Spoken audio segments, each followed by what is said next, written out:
Eu acredito que hoje a pecuária ela tem buscado a intensificação, essa é uma necessidade, né?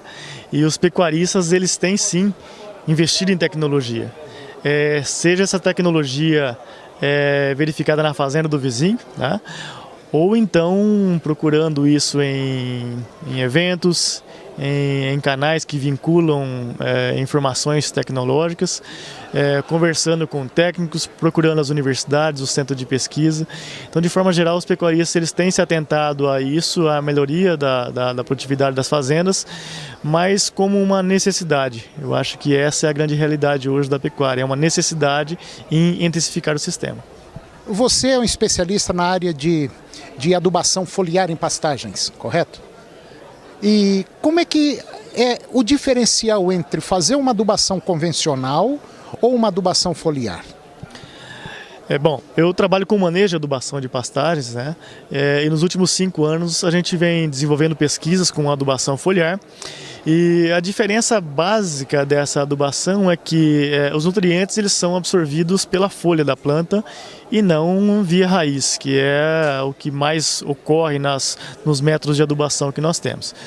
Mas de forma geral, uma adubação não substitui a outra. A adubação foliar ela não substitui a adubação de base.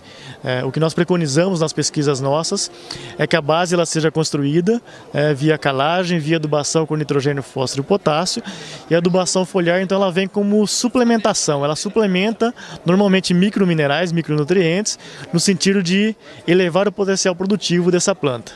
E quais os resultados obtidos até agora? Bom, no que diz respeito aos resultados, principalmente aumento de produção dos pastos. Então nós temos as forrageiras tropicais que nós trabalhamos nas fazendas de pecuária do Brasil, aumentos em produtividade, né? Especialmente aumentos em produtividade na época da seca. Porque quando nós fazemos uma adubação correta na base de uma adubação foliar, nós desenvolvemos melhor o sistema radicular dessa planta. Essa planta, então, com deficiência hídrica na época da seca, ela consegue produzir mais forragem.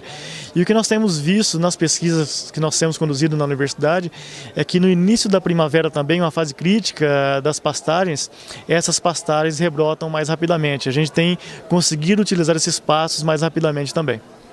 Mas, de maneira geral, a gente observa muito pasto rapado, judiado. Valeria a pena entrar com uma adubação foliar ou tem que fazer uma recuperação desse pasto primeiro?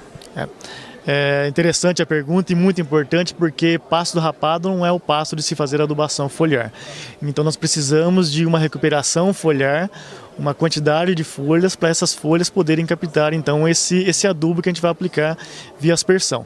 Então em uma situação como essa, em final de época das secas, onde que acontece na fazenda do pasto diminuir naturalmente a sua altura pela remoção desse pasto pelos animais, nós precisamos de esperar um pouco, esse pasto rebrota um pouco e aí sim nós entramos com a aplicação.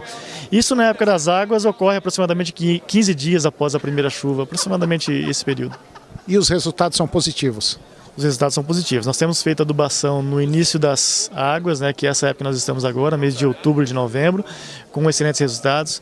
Fazendo adubação foliar no pico das águas, mês de dezembro e de janeiro, potencializando a produção das plantas.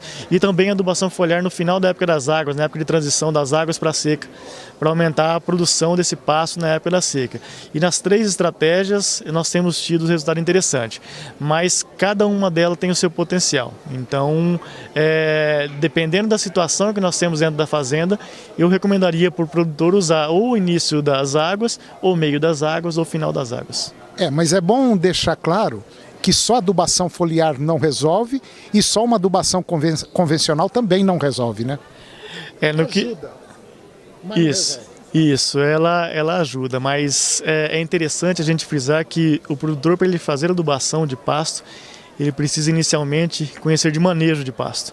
Então ele precisa de saber colher bem o pasto que ele tem, que seja lá uma braquiarinha degradada que ele tem. Se ele não sabe colher ela, então de nada vai adiantar ele entrar com adubação. Então a adubação é uma técnica interessantíssima e responde agronomicamente e financeiramente, mas nós devemos saber colher a forragem que é produzida. Então, depois disso feito, o manejo do pastejo bem conduzido, aí sim, aí nós entramos com adubação de base, com adubação foliar, que é uma tecnologia espetacular também, mas tudo isso com bastante planejamento, conta tem que ser feita porque tem que pagar a conta. Não adianta nada só adubar o pasto ficar verde e bonito, se no final do mês a minha conta não fecha. Então a conta tem que fechar e tem que ter rentabilidade.